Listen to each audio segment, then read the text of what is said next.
Allora, λοιπόν, σήμερα αρχίσουμε να μαθαίνουμε Godot. Ξεκινήσουμε από κάποια βασικά πράγματα. Τρία βασικά πράγματα τα οποία χρησιμοποιούνται στα περισσότερα 3D πακέτα. Δηλαδή θα τα δείτε αρκετά και σε άλλα engine. Δηλαδή αυτή είναι μια βασική... είναι κάποιες βασικές πληροφορίες που μπορούν να μεταφερθούν. Όχι 100% ένα προς ένα, αλλά η λογική τους, ναι. Αυτά είναι, ας πούμε, πρώτα απ' όλα η ιεραρχία, το hierarchy. Πώς χτίζεται ένας κόσμος. Υπάρχει ένας γωνιός τέρμα πάνω το οποίο κρατάει όλα τα παιδιά από κάτω. Τα event, τα συμβάντα, τα οποία συνδέονται με την ιεραρχία. Ο πατέρας περνάει τα συμβάντα στα παιδιά του, τα οποία συμβάντα χρησιμοποιούνται για να περάσει η λογική μας μέσα στο παιχνίδι.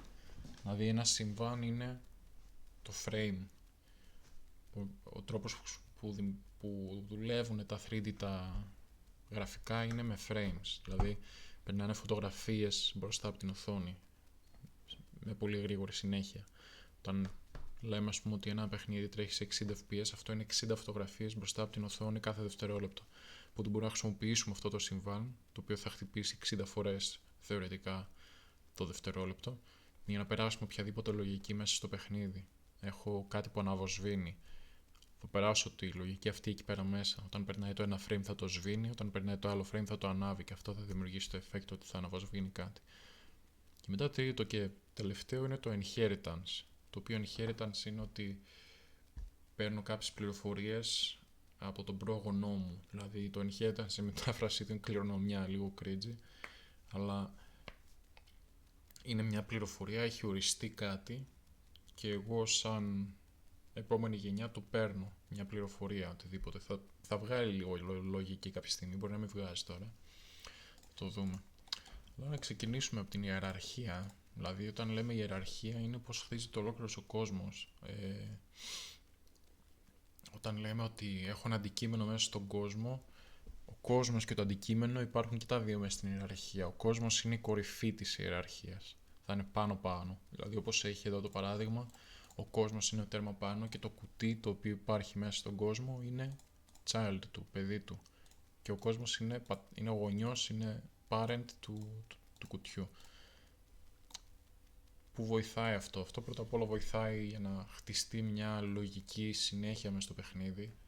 Σε φάση έχω ένα σπίτι το οποίο μέσα έχει δωμάτια, τα οποία δωμάτια μέσα έχουν έπιπλα, τα οποία έπιπλα μπορούν να έχουν πράγματα μέσα τους, εξαρτάται τι έπιπλο είναι.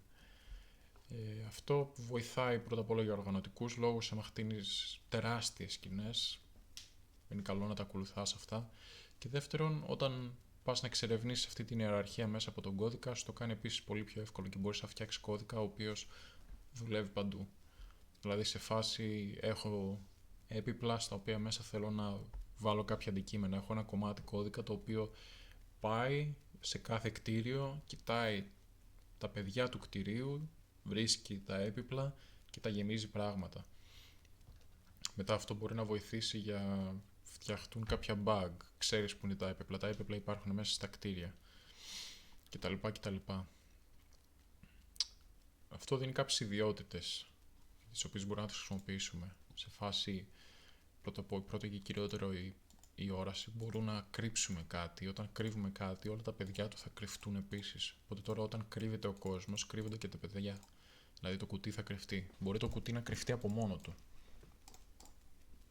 Αλλά αυτό μπορεί να χρησιμοποιηθεί σε πράγματα. Δηλαδή αυτό, όταν κρύψω ένα κτίριο θα κρυφτούν και τα πράγματα μέσα. Οπότε δεν θα κρυφτούν οι τοίχοι και τα έπιπλα μέσα θα συνεχίσουν να είναι visible. Υπάρχουν τρόποι να αποφευχθεί αυτό, απλά είναι διαφορετική σε κάθε engine.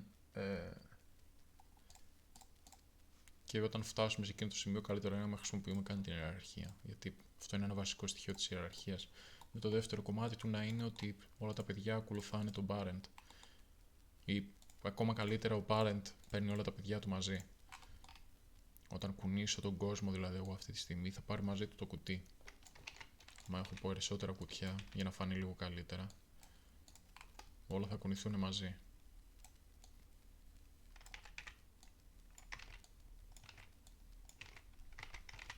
Μου βάλω, ας πούμε, το κουτί σαν parent το κουτί 2 σαν child του κουτιού, όπου πάει το κουτί θα πάρει μαζί και το κουτί 2.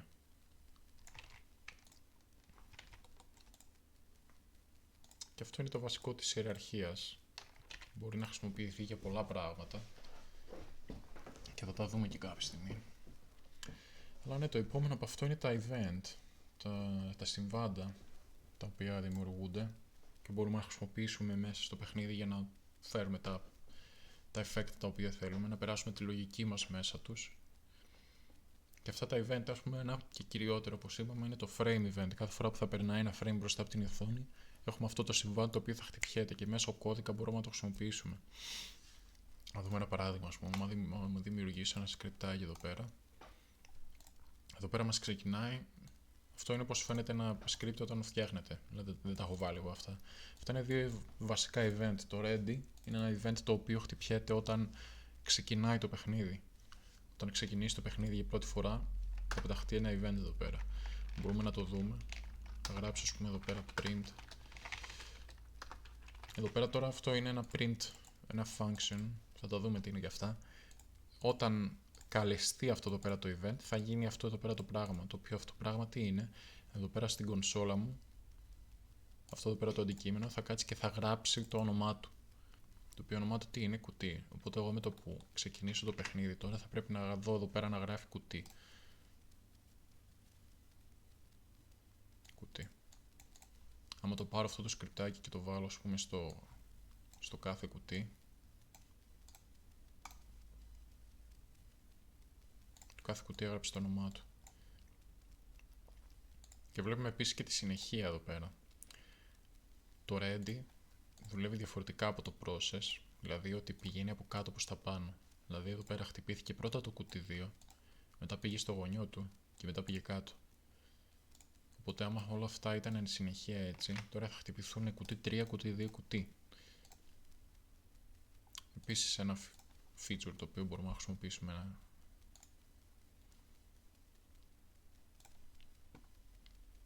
Και επίσης μετά άμα το πάρω αυτό και το βάλω εδώ πέρα, κάθε φορά που θα περνάει ένα frame θα πριντάρει. Οπότε γίνεται εδώ το χαμός.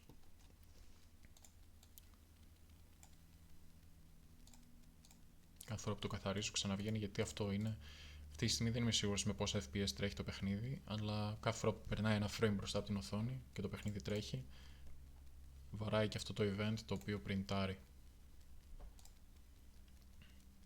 Δηλαδή για παράδειγμα μπορούμε να το χρησιμοποιήσουμε αυτό για να κουνάμε τους κύβους.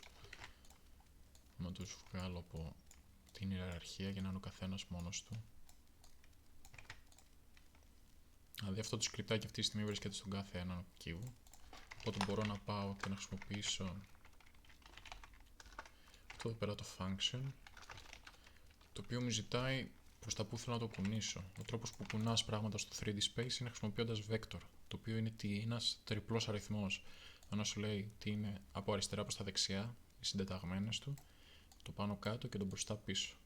Οπότε εγώ αν θέλω να το κουνήσω προς τα πάνω, θα το δώσω ένα vector, το οποίο έχει το μέγεθος το οποίο θέλω να το κουνήσω μέσα στο δεύτερο τον αριθμό, ο οποίος είναι το y.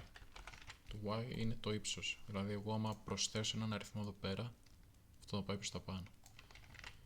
Οπότε εδώ τώρα, κάθε φορά που θα χτυπιέται αυτό το frame, οι κύβοι θα σπρώχνονται λίγο προς τα πάνω κάθε φορά. Εδώ πέρα για να το δούμε όλο αυτό πρέπει να βάλω και μια κάμερα, γιατί άμα δεν υπάρχει κάμερα μέσα στο παιχνίδι δεν μπορείς να δεις τίποτα. Και φως.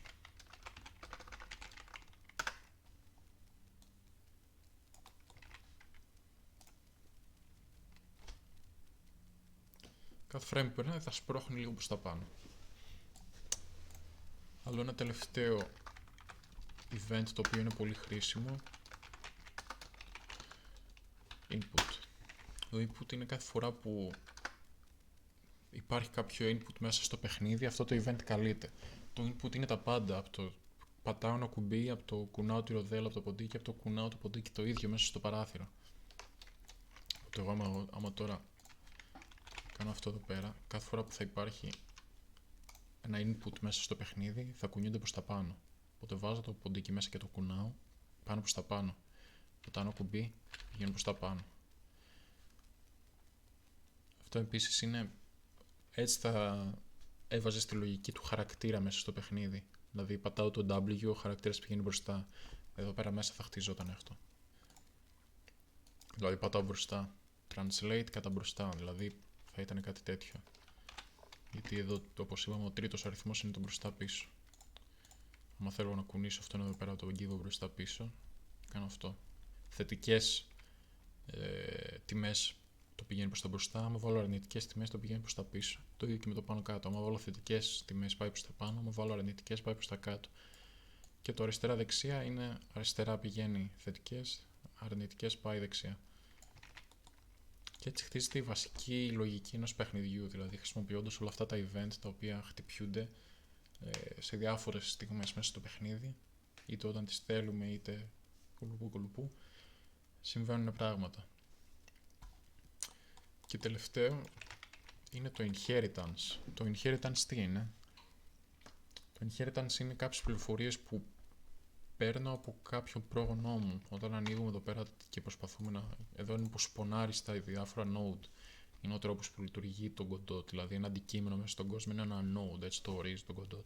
Και εδώ βλέπουμε το inheritance, δηλαδή ας πούμε η κάμερα που χρησιμοποιούμε και ένα inherit από το βασικό το node το 3D. Είναι ένα βασικό node το οποίο έχει αυτές εδώ πέρα τις πληροφορίες, το βλέπουμε και εδώ πέρα. Δηλαδή άμα πάω εδώ πέρα στο mesh, εδώ πέρα βλέπουμε τι properties έχει το mesh το ίδιο και μετά από το inheritance τι properties παίρνει. Αυτά εδώ πέρα τα properties είναι από το node το 3D το απλό, το οποίο μας δίνει τη δυνατότητα να κουνιόμαστε μέσα στο 3D τον κόσμο. Και μετά άμα πάμε πιο κάτω παίρνουμε το inheritance από το απλό το node, το οποίο επίσης φαίνεται εδώ πέρα. Όλα τα node ξεκινάνε από το απλό το node, το οποίο απλό node είναι και αυτό που μας δίνει και τα event. Οπότε ό,τι node υπάρχει εδώ πέρα μέσα έχει πρόσβαση σε αυτά εδώ πέρα τα event. Λόγω αυτού, επειδή τα παίρνει από το απλό το node. Είναι λίγο παράξενο concept να πιαστεί, άμα δεν το έχει ξανακούσει, οπότε θα το χρησιμοποιώντας το καταλαβαίνουμε, θα το δούμε. Αλλά ναι, μπορούμε να δείξουμε και κατά κάποιο τρόπο εδώ. Οπότε εγώ τώρα έχω ένα καινούριο class, το οποίο λέγεται κουτί 3, και αυτό το κουτί 3 θα παίρνει από το κουτί το απλό.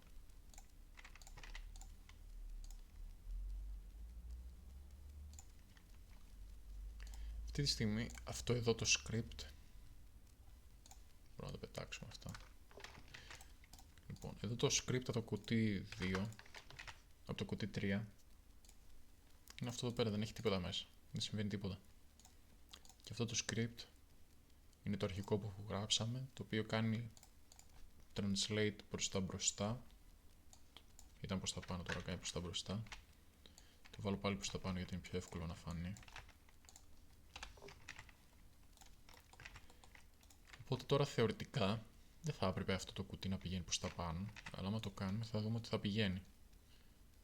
Γιατί πηγαίνει? Γιατί κάνει inherit αυτά εδώ πέρα τα function, αν και δεν τα βλέπουμε, υπάρχουν εδώ πέρα μέσα, επειδή τα παίρνει από τον πρόγονό του. Όπως το κουτί παίρνει πράγματα από τον πρόγονό του.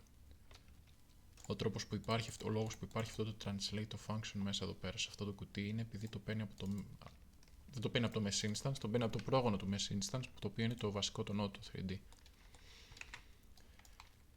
Και αυτά είναι τα τρία βασικά για αρχή. Δηλαδή με αυτά εδώ πέρα μπορείς να χτίσεις ένα ολόκληρο παιχνίδι και έτσι χτίζονται και τα απλά τα παιχνιδάκια. Μέχρι και τα πιο περίπλοκα δηλαδή. Οπότε αυτό. Τσάκας και στα επόμενα.